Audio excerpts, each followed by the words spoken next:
Hello, Andre. Thank you very much for joining us. I'm just going to introduce the topic. It's nice to see you again. This is like my third time seeing you at a conference, so it's always nice to see a familiar face. And you're going to be presenting your work in terms of health characteristics and habits of Norwegian esports athletes, a prospective cohort study in terms of good gaming, leagues 1 to 4 is what I can see here. And I'm really interested in this because we obviously share quite a lot of regional collections here between the UK and Norway. So without further ado, I'm going to pass it over to you. Enjoy your conversation. I'll keep a track of all the questions. Thank you so much, Cam. And it's nice to see you again, although digital this time. And that's correct. Although we have expanded our initial group that we're investigating to divisions 1 to 9, and we also included the company league in the study. And I'll get back to that very shortly. And I would like to start presenting my presentation now.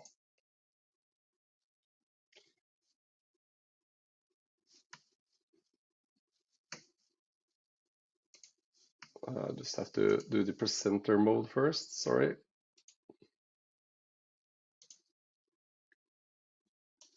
There we go. Sorry for keep you hanging, everyone. Okay, so thank you very much for your patience. And the study is called Characteristics of Health Habits of Norwegian Esports Athlete, a prospective cohort study of the Good Game League and Company League, divisions 1 to 9. The study is a collaboration between several entities, but primarily the Esports Alliance and the University of Bergen, with the National Competency Center of Gaming Addiction. This is a research team. We have already published a couple of studies on different topics, primarily health and performance linked to nutrition, sleep, and physical activity, which was the first study we did in 2022 on folk high schools, esports students, and college esports students. And secondary, we published a study last year on the Grassroots Esports, which is one of the things I'm working primarily with, and I'll come back to my background just in a second. But I would like to present the research team first, which is Ståle Pallesen, who is the leader of the research group, along with Eileen and Rune. They are all very competent in the gaming and gambling addiction research, and I published several peer-reviewed papers on it. And we're continuing to research the esports scene together now. My background, I've always been savvy in gaming and esports. I began with the Nintendo 8-bit scene in the early 1990s, actually.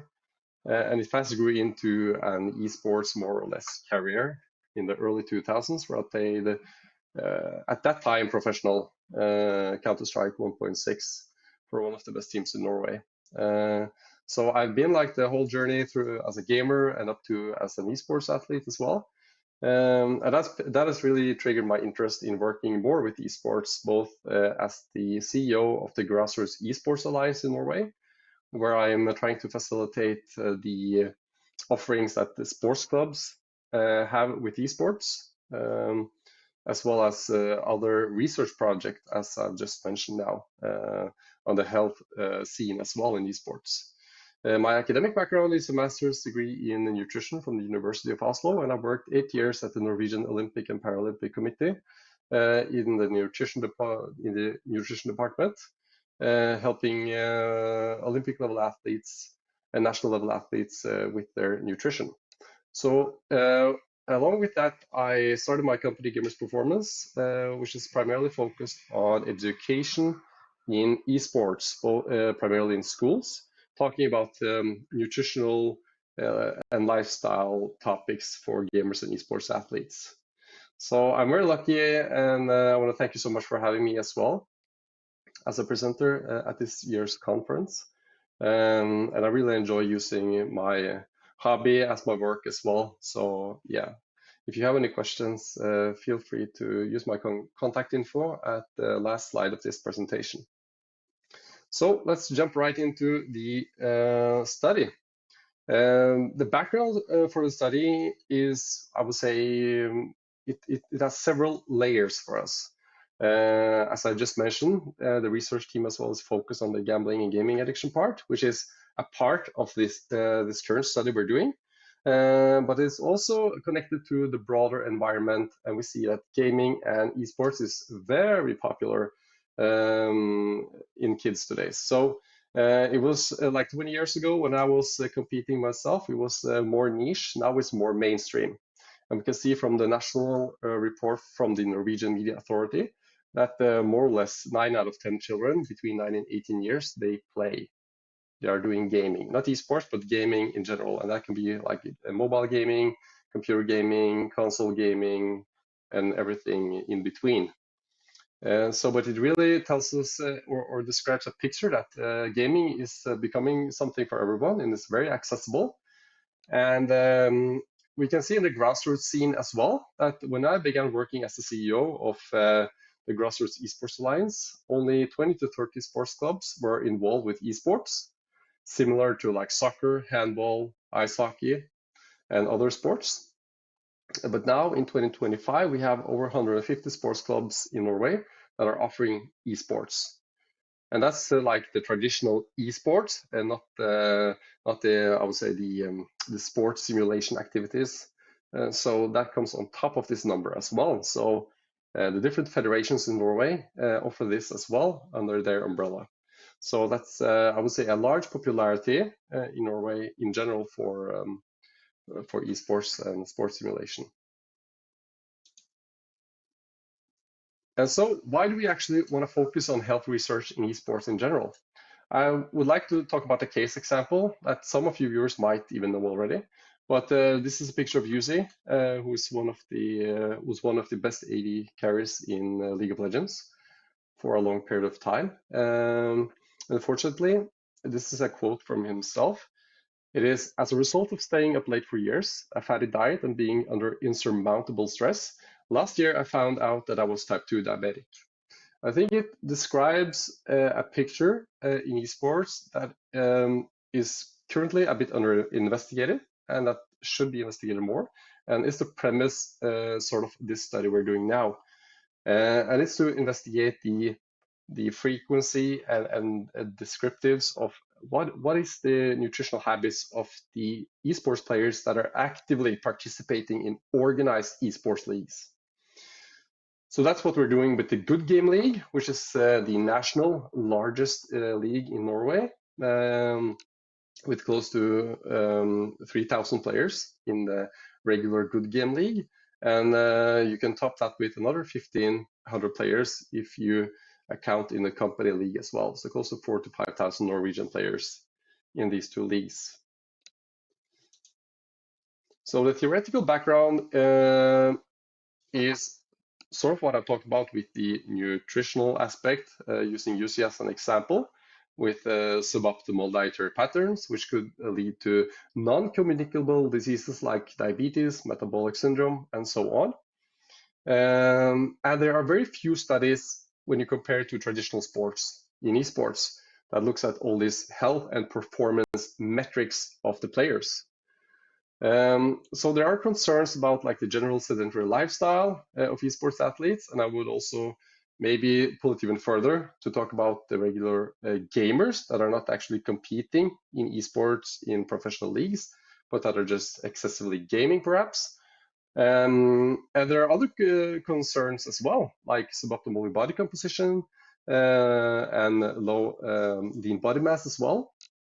That could disrupt the metabolic processes in the body, and the lack of optimal sleep, either sleep quality or the amount of sleep, amount of hours.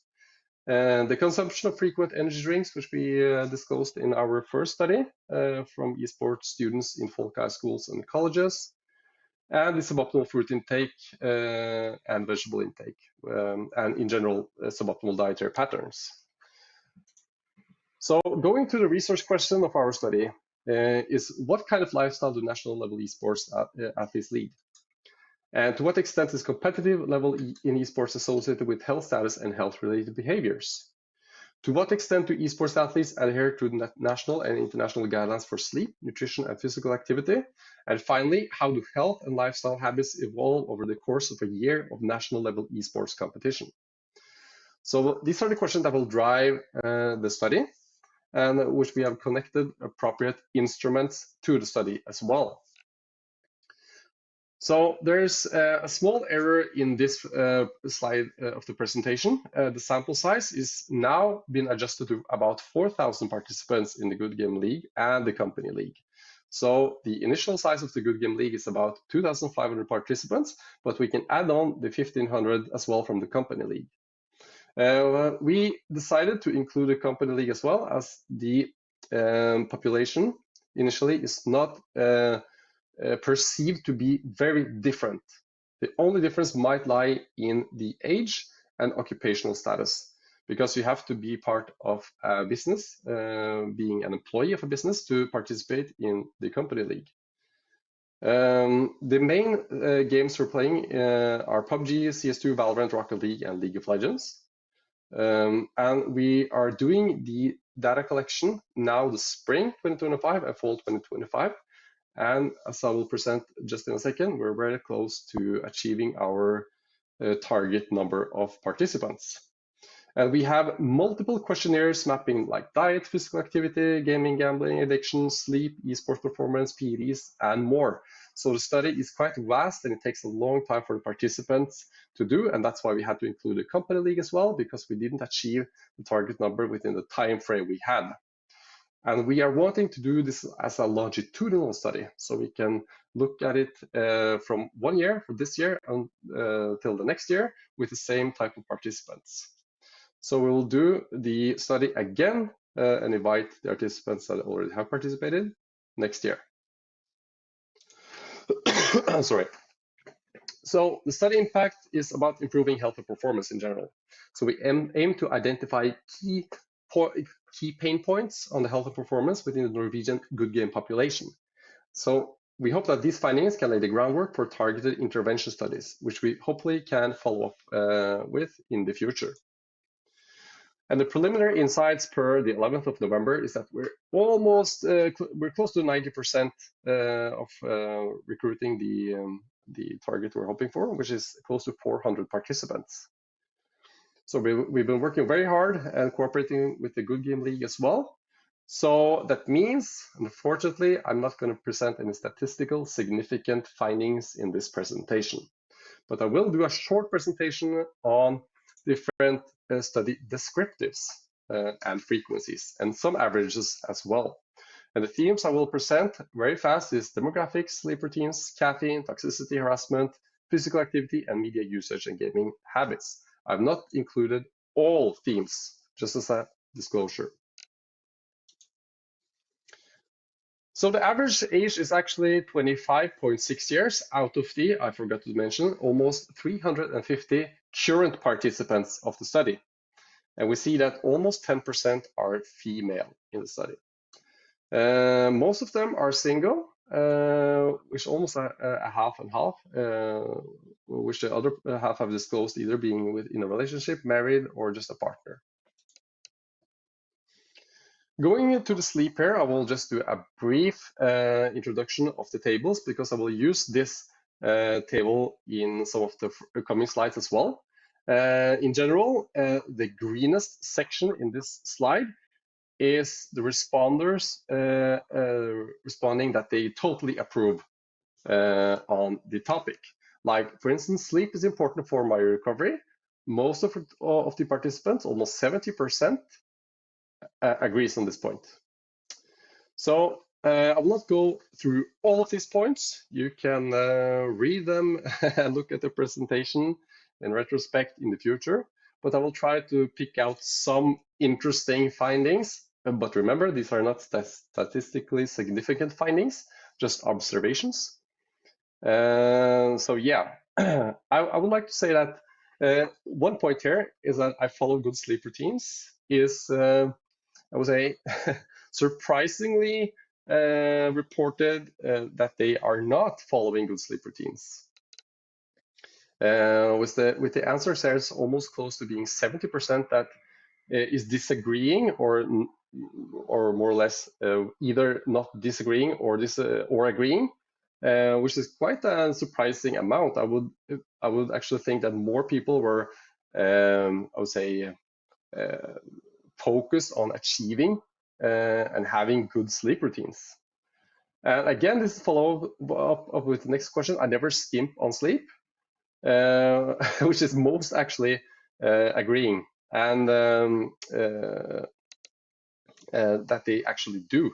So almost 60% are saying that they do skimp on their sleep routines. And this is sort of in correlation with my, I would say, observations, talking with esports students and those engaged regularly in esports, that sleep is rarely prioritized. But I'll come back to that later, and hopefully we can see some interesting findings in our study. And this one is talking about physical activity. So the first one is very strenuous physical activity. The second one is moderate physical activity. And the last one is walking type of physical activity from one place to another. So the majority did some sort of low threshold physical activity with a very low intensity. But very few were reporting that they did this on a regular basis. And this is the last 7 days. So either, I would say I'm not very surprised. It is some sort of, I would say, in accordance with maybe the type of activity you're interested in, which is gaming and esports. But I've also perceived that a lot of gamers and esports athletes are more, I would say, they are more on point with their general physical activity. So it will be interesting to see when we got all our participants to answer this one. And this is the esports performance one. So most of them are trying to do their best to win, but they're doing it on a friendly manner, and they're not too stressed about winning and not. And it will be interesting to try to separate between the different divisions in the Good Game League. So progressing a bit more, we have the nutritional intake. I would say nothing is really super interesting right off the bat, but I think the colas here is interesting after 5 p.m. It's almost the same as before 5 p.m. The other ones are pretty much, I think people are more observant on the coffee and black tea and energy drinks compared to colas, and even colas contain caffeine. So that's an interesting one. And this is, I will just do this one real quick because I will try to separate it on gender as well, which is the next slide. So most of them report that they have never been some sort of harassment issue, unless the about the love life and private life. But if I try to segment it on gender, we see there's a huge difference. Although remember, only 10% of response are female, but female, they report a lot more harassment. And this is in line with the current research as well. I'm going to breeze through this one, which is nutrition. This is not very interesting right now. And we're going in for the final slides now. And this is the supplementation slide, which are the most reported supplements responded. And interestingly enough, 60% responded they are taking dietary supplements on a regular basis. So I'm looking forward to look at this in detail. So as I mentioned, the final recruitment push will be now with early data analysis in 2026 and the follow-up study late 2026. This is my contact information. Thank you so much for listening, and I hope you enjoyed it. Please feel free to contact me if you have any questions. Thank you.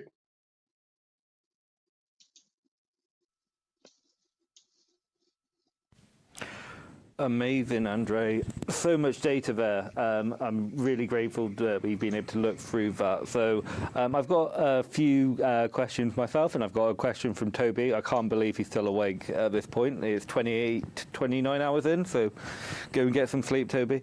But fantastic presentation, really good data. One thing that I wanted to sort of start off with was looking at nutrition. You mentioned caffeine towards the end of there, and you talked about cola in particular. and we were talking about the fact that maybe amateur athletes focus on coffee and tea after 5 p.m.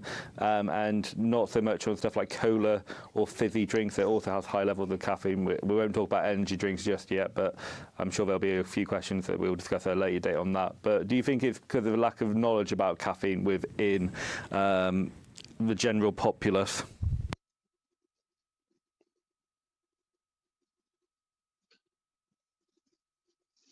Yeah, sorry, Cam, I didn't pick up your question. Can you just repeat it real quickly?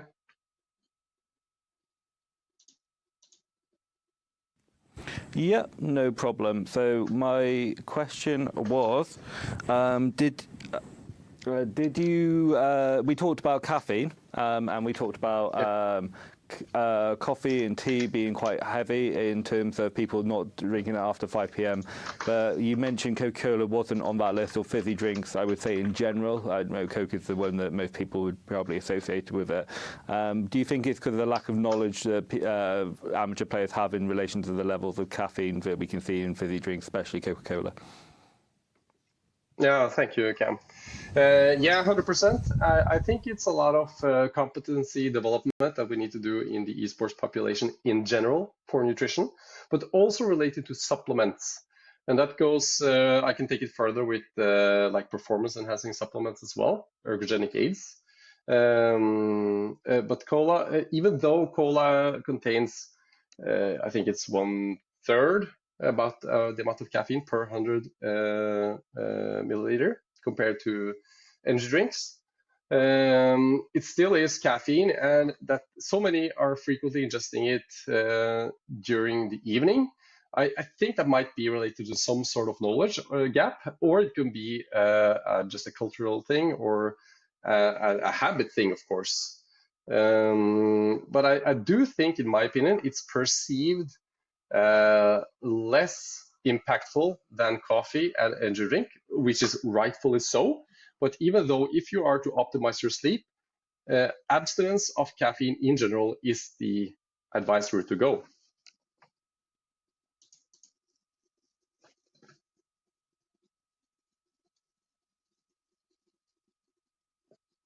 Second question, and this has come from a few different people, including myself in terms of this. It's a really cool data set, and you've obviously in the process of finalising it, you've still got, you said about 80% of the data done now, but probably about 20% left to go. Will this data set be accessible when it is finished? Yeah, we will make sure that the dataset will be open to everyone. I think that's a good policy to have when you're doing research as well. So I will let you all know when we are concluding, and we have done our research study and worked out our publication as well. We're trying to publish at least one study per, probably around 3 studies based on this data. I don't think that would be a problem.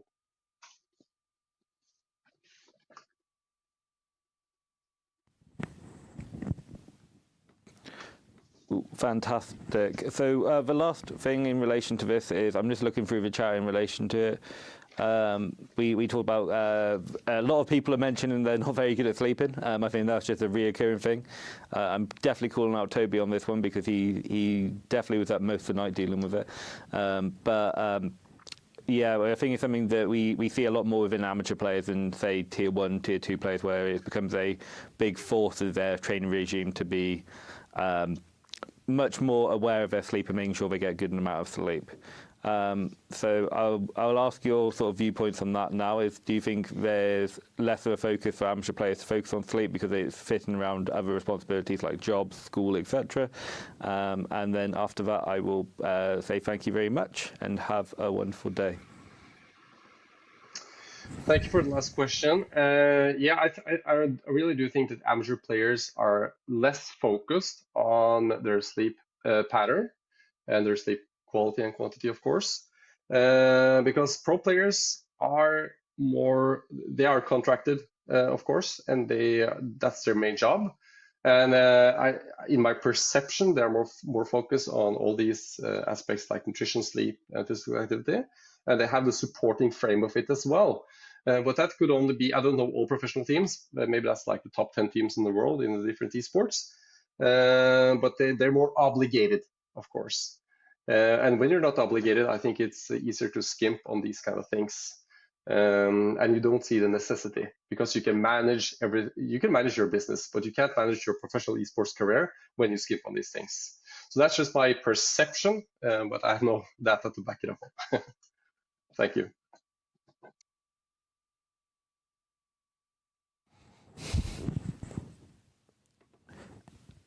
Oh, sorry, I just had to mute the thing so I didn't get double echo. But yeah, thank you very much, André. That was an amazing talk. Really cool data set. I'm sure I'll be reading through this data set when it's finally published. I look forward to reading your 3 papers, which I'm assuming will be done in correlation to this data and output.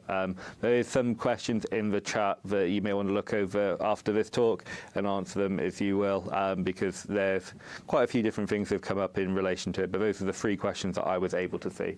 We're going to go to a very short intermission. I'm hoping that our next load of presenters are with us, but once again, thank you, André, and I will see you shortly.